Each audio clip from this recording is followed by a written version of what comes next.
Today we're comparing the new OnePlus Pad 3 versus the Galaxy Tab S10 FE Plus to see which is the better option. I think this one's going to be pretty interesting, so let's go ahead and get started. Pricing is currently about the same for these two, right around $650. Of course, that changes pretty often, so I'll leave a link down below with current pricing and more information. You only have one option right now in the United States for the OnePlus Pad 3 that has 256 gigabytes of storage and 12 gigabytes of RAM, which is double the Galaxy Tab base model of 128 gigabytes of storage and 8 gigabytes of RAM. Now you can also get a 256 gigabyte version for Samsung for about $100 more. One advantage for Samsung is it can use a micro SD card to expand the storage as well. Display sizes are about the same at 13.2 inches for OnePlus versus 13.1 inches for Samsung. They're both IPS LCD displays, 90 Hz refresh rate on the S10 FE Plus versus 144 Hz on the OnePlus Pad 3. You also get a little higher resolution on the OnePlus Pad at 2400 by 3392 versus 1800 by 2880 on the Galaxy Tab. You can see Samsung is a hair more widescreen or taller depending on how you're holding the tablet, where OnePlus is a little more like an iPad shape. Samsung also has just a tad better viewing angles as well. It might be a tad brighter on Samsung. The screen quality and brightness are actually very close between these two, that I don't think you can go wrong with either one.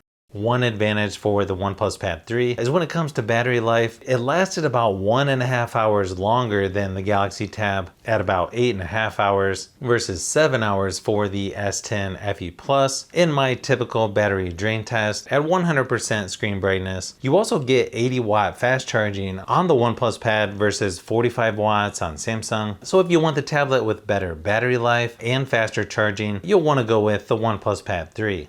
Both of these are currently on Android 15, and there are definitely some similarities, probably closer now though than in the past, but you can see there are a few differences in the style and how you access certain things. An advantage you get with Samsung is you have a fingerprint scanner right on the power button, where OnePlus doesn't think you need a fingerprint scanner for some reason. Another advantage with Samsung is you have Samsung DeX to be a little more productive, although for some, OnePlus has the bigger advantage considering you have video out to connect to a TV, projector, or external monitor. Kind of personal preference on whether you like the S Pen versus the OnePlus Stylo 2, but both of these actually work really good at drawing, taking notes, or just moving around the software. One nice thing about this Samsung tablet is you don't have to charge the S Pen like on the more expensive versions. One big advantage with Samsung is how many software updates you get. It is nice that you get 6 years of security updates with OnePlus, but with Samsung you're going to get 7 years of software updates versus only 3 major software updates with OnePlus. So it's going to be tough to beat Samsung when it comes to software updates. Performance is actually pretty good on both tablets, but OnePlus is the clear winner with the Snapdragon 8 Elite processor versus Exynos 1580 in the Galaxy Tab. Obviously, you can play games like PUBG Mobile and Asphalt Legends Unite without too much issues on both of these, but if you want the tablet with better performance, you'll definitely want to go with the OnePlus Pad 3.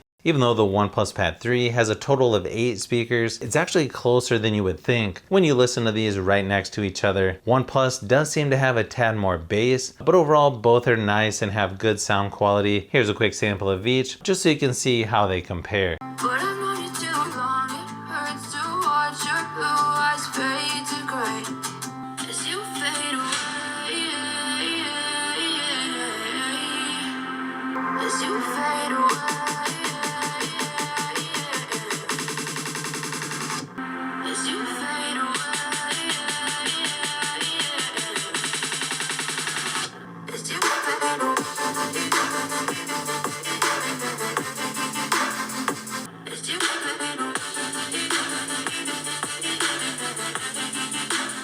Nice thing is with the cameras on each tablet, you can shoot up to 4K resolution, 30 frames per second for video recording, and the cameras have decent quality, at least for tablets anyways, with 13 megapixels on the back of both tablets, 12 megapixels on the front for Samsung versus 8 megapixels on the front of the OnePlus Pad 3. Here's a quick sample of each just to give you an idea of how they compare.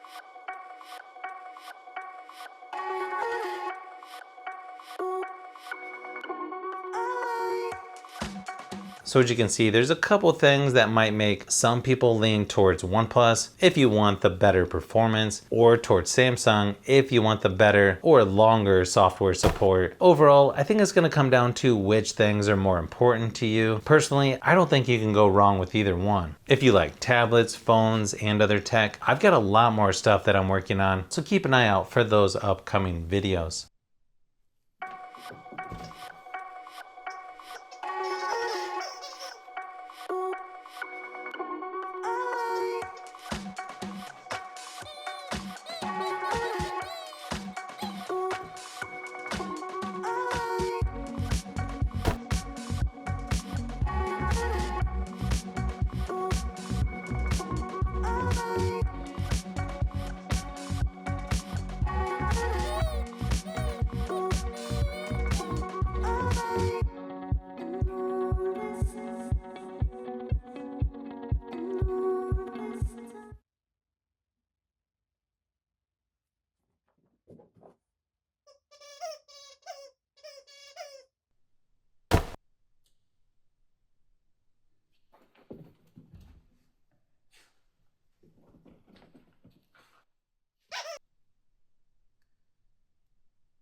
So if you've made it this far into the video, you may want to say thanks by subscribing, and don't forget to give a thumbs up if this video was helpful. This is Brian from Fishbee Productions. Thanks for watching, and I'll see you on the next one.